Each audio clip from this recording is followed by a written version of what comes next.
Қайырлы таң, құрметті көрермен, тағы да бізге арнамызға қосылып жатқандарыңызға көп рахмет. Бізбен бірге болыңыздар, өйткені дәл қазір өте маңызды ақпаратпен бөлісетін боламыз. Жалпы биылғы жылдың басы мына салық төлеушілерге салық жүйесінде үлкен бір жаңалықтардан басталып отыр. Ол жалпыға бірдей декларация. Жалпы салық жүйесіндегі басқа да өзгерістер жайында біз дәл қазір арнайы келген қонақпен сұхбаттасатын боламыз.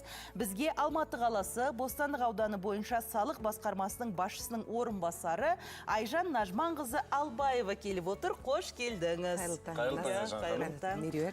Сұрақтарымыз өте көп. Қазір бізді көрермендерді тыңдап отыр ендеше.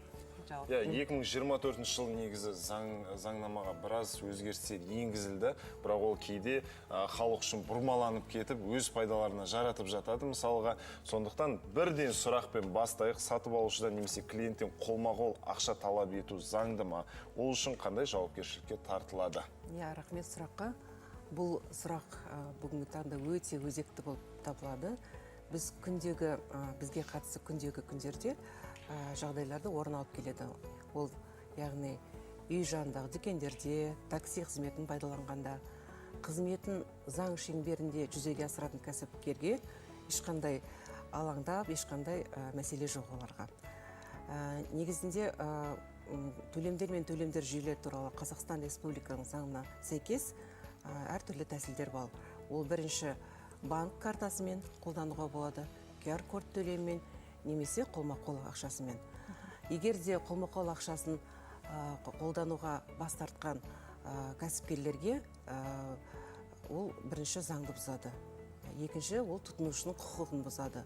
Бұндай кезде тұтынушылар кәсіпкер туралы жергілікті мемлекеттік кірістер мекемелеріне немесе департаментқа шағымдануға болады. Бұған жауапкершіліктер бар. Бірінші рет бұндай бұзақылық жасаса, адам жауапкершілікке алынады, ескерту беріледі. Ал қайталанған кезде 40 айлық есептік көрсеткішпен айыппұл салуға болынады. Ол шамамен қанша болады теңгеге? 147.680 теңгеге құралады.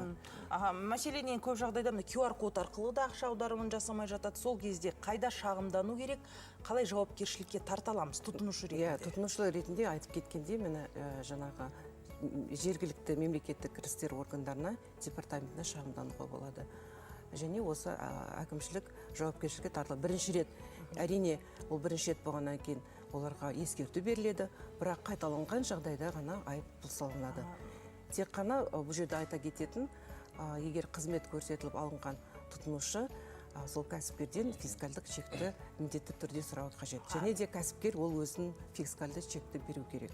Белгілі бір номер бар ма хабарласуға болатын? Бұл жерде айта кететін тек қана осы жалпыға бірде декларация емес, негізінде салық органдары, мемлекеттік кірістер органдары ақпарат беретін 14-14 хабар бар, телеграм-чат бар, әлеумет желісі жұмыс істейді, Инстаграм парақшасы, Фейсбук парақшасы, әр мемлекеттік кірістер органдарында өздерінде жаңағы консультативный центр бар, орталықтар бар, сол жерден ақпаратты нақты алуға болады. Оның қиыншылығы жоқ. Келесі сұрақ, Айжан ханым, 1 қаңтардан бастап декларацияның жалпы кезеңі басталды. Оның кімдерге қатысы бар және қалай толтыру керек? Негізде бұл жалпыға бірдей декларация 2021-дің 1 қаңтардан басталды. Ол 4 кезеңнен тұрды. Бірінші, екінші кезегін уже өттік. Бірінші кезеңде мемлекеттік лауазымды атқаратын қызметкерлер мен олардың жұбайы, мемлекеттік функцияларды атқаратын уәкілетті берілген адамдар мен жұбайы, банк жүйесінде және де бағалы қағаздар нарығы туралы заңдарында қызметкерлер мен олардың жұбайлары тапсырды. Кіріс декларациясында нақты нені көрсету керек? Кіріс декларациясы бұл 250-ші нысан. Бұл жерде біз айтатын бір тоқталатын мәселе бар. Қазақстанда тіркелген жылжымайтын мүліктерді көрсету қажет жоқ. Біздерде оны тек қана шетел тыс жердегі жылжымайтын мүліктер, пәтер, әуе, кемелер, және де шетел банктік счеттарында жатқан 3450 теңгеден астам жинақы соманы көрсетуге болады. Және де бізде әрқайсымызда әр азаматта өзінің үйінде жинағы болуы мүмкін, қолма-қол ақшасы. Соның 10 мың айлық есептік көрсеткіш, яғни 34 миллион 500 мың теңгеден аспаса, оны өзінің қолма-қол ақша етіп көрсетуге болады. Яғни декларация толтырудан, тапсырудан қорқатын ештеңесі жоқ, иә? Иә. Айжан ханым, декларацияны жалпы тапсыру әдістерін айтып кетіңізші. Иә, осы айтып кеткенде 250-ші нысананың өзінің уақыты мерзімі бар. Яғни 2024 жылдың 15-ші қыркүйекке дейін тапсыру қажет. Ол 2024-тің 15-ші қыркүйекке тапсырғанымен, оның жасалу орны 31-ші желтоқсан 2023-тің жағдайы бойынша жасалады.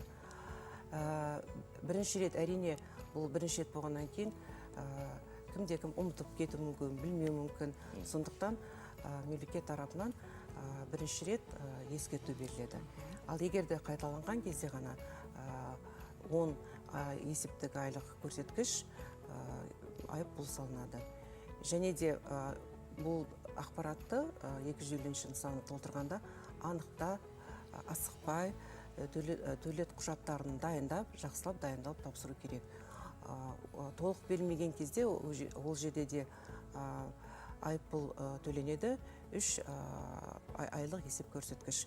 Сондықтан айтарымыз, бұл толтыру кезде қандай да мәселелер, түсінбеушіліктер болса, біз әрқашанда дайынбыз. Бізге келіп көрсетіп, түсіндіріп, бәрін егжей-тегжейін айтып береміз.